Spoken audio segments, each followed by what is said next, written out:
Hello and welcome to the New Look covered passage.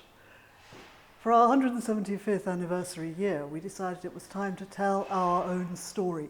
And here it is, 1,000 years of life on the Radley estate, starting with Abingdon Abbey before 1066, and coming all the way down the corridor to 2022. And along the way, we're telling the story of Radley. All sorts of things.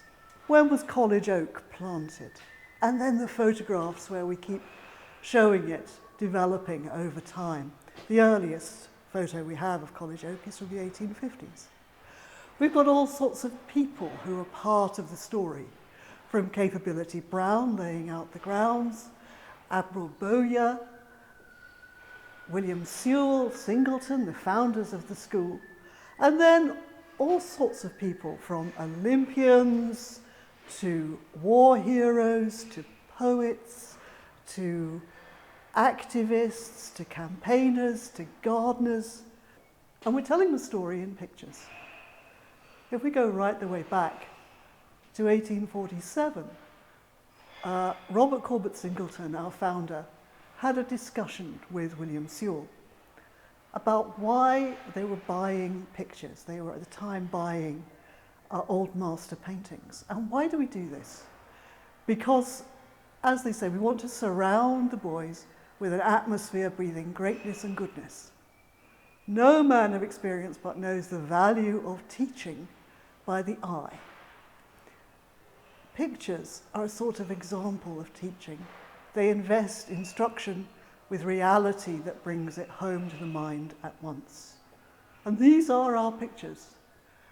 All the way from the mansion first painted by Turner in the 1870s when he was only 14 years old, all the way through to a drawing of Sewell by Cruikshank, photos of the very first boys to be in a sports team with the Fives team. One thing that comes through as we're here in Covered Passage is how busy a thoroughfare it is. Even as I'm standing here, we can hear the kitchens sorting out the plates after the end of lunch. The organ is being practiced. We've had lots of people walking past, golfers, people on their way to play hockey.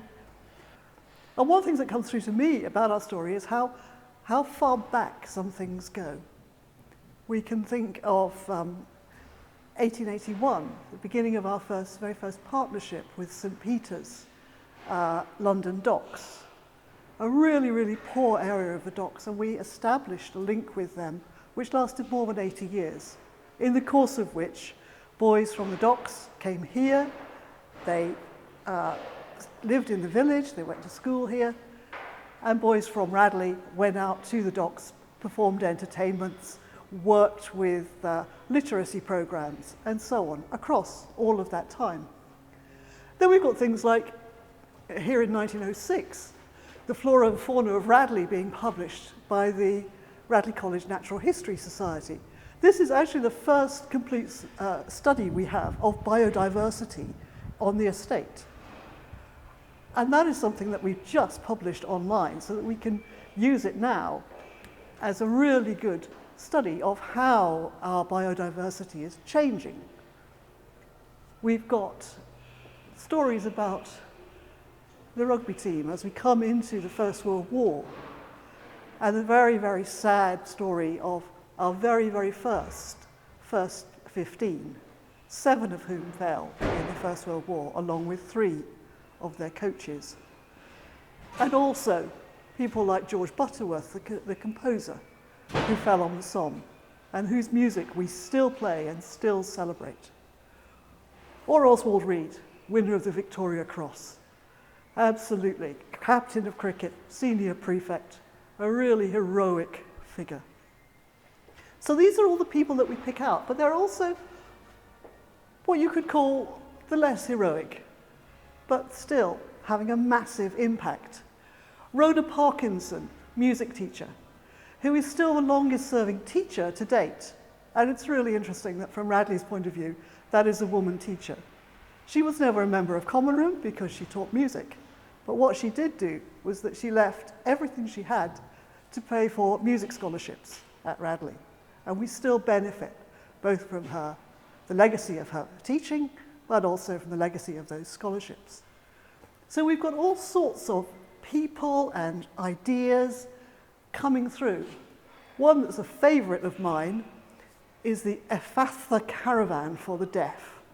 This was a Radleyan called Selwyn Oxley, who was one of the first people to campaign about disability to do with deafness. He worked with sign language, he worked with taking groups of the deaf around the country to visit. They came here, and in 1919, the whole chapel service, including the sermon, the hymns, everything was signed. And if you're thinking about a timeline, one of the things that I did when I was first planning this was to put down a timeline of world events. What are the things for now that you would think are the significant events of our time? I've asked boys this question, and classes have come up with the Ukraine war, obviously, the pandemic, a very big point for them. What else would you think about? Climate change, sustainability. The things that are there at the back of everybody's experience as they're growing up. If we go back to the 1960s, those who were here then were living through the Cuban Missile Crisis. It's that whole fear of a nuclear war. You go back further to the two world wars, that sense that any boy who was here in that time would go almost immediately straight out to fight. Andrew Strauss, captain of England, Ted Dexter, also captain of England. The Rugby 15 that we talked about in 1919, here we are. In 1990, they had their first unbeaten season, which they repeated in 1995. We have moments where things like cheaper air travel, we're thinking about sustainability, actually began to open the world to school trips. So we could go to South Africa, we could go to Kerala, we could go to Romania and work with schools and groups in those places. We have the beginnings of the internet, which I'm still being told is a newfangled idea, but actually it came here in 1993 with the geography and biology departments and has been in constant use in the school for 30 odd years. How these things change, how we learn, and how we impact. And enduring things have been such things as the monarchy. The Queen, who came as Princess Elizabeth in 1947, came again for the school's 150th anniversary in 1997. We have poet laureates, we have Andrew Motion, we have new buildings, we remember groundsmen such as the Smithson's family. All of these things make up a timeline which is both global and local. And that's what this is about, our story across time and within time.